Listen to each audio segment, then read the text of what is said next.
Under 14 బాలురు బాలికల యొక్క కబడ్డీ టోర్నమెంట్స్ ప్రతిష్టాత్మకంగా నోబుల్ కాలేజ్ యొక్క గ్రౌండ్లో చాలా అట్టహాసంగా ఉల్లాసభరితంగా జరిగింది. చారిత్రాత్మకమైన మచిలీపట్నం అంటే చారిత్రాత్మకమైన ఫస్ట్ బ్రిటిష్ వాడు వ్యాపారానికి వచ్చిన ప్రదేశమే కాకుండా హిస్టారికల్ ప్లేస్. అందులో ఈ నోబుల్ కాలేజీలో చాలా చక్కటి వాతావరణంలో జరగటం, ఎందుకంటే ప్రిన్సిపల్ గారు కానీ, ఇక్కడ ఉన్న కౌన్సిలర్ అనిత్ గారు కానీ, ఇక్కడ ఉన్న స్టాఫ్ కానీ, అలాగే ఈ యొక్క నిర్వాహకులు చాలా ఓర్పుతో చాలా చక్కగా నిర్వహించారు.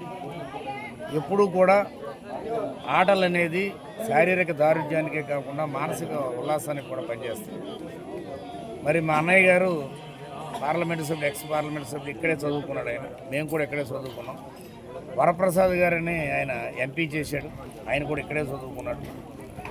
ఈ యొక్క కాలేజీకి చాలా ప్రతిష్టాత్మకమైన కాలేజీ, చాలా ఉల్లాసభరితంగా జరిగింది. మరి 25 ఏళ్ల తర్వాత మరలా ఈ ప్రాంతంలో జరగడం అనేది చాలా ఆనందంగా ఉంది. గతంలో 2004లో మా అన్న కొనకల నారాయణరావు గారి ఆధ్వర్యంలో మా నాన్నగారు స్వర్గీయ కొనకన గణపతి గారి పేరు మీద బీచ్ కబడ్డీ టోర్నమెంట్స్ 4 రోజులు వేలాది మందితో బీచ్ ఒడ్డునే జరగడం జరిగింది. దానికి అన్ని వర్గాల ప్రజలు, పార్టీలకు అత్యధికంగా పాల్గొనడంతో చాలా ఉల్లాసంగా జరిగింది. ఇవన్నీ కూడా మెమరీస్. ఎందుకంటే బాల్యంలో ఎవరైతే ఈ స్పోర్ట్స్లో పాల్గొంటారో వాళ్ళు శారీరకంగా కూడా చాలా ఆరోగ్యవంతులుగా ఉంటారు.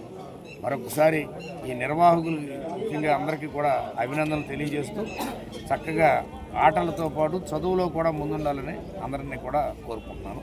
ముఖ్యంగా గెలిచిన వారికి అభినందనలు. అలాగే వాడిపోయామనే దిగులు చెందకుండా గెలుపు కోసం ప్రయత్నం చేస్తుండగా స్పోర్ట్స్ అందరికీ కూడా నా అభిప్రాయం.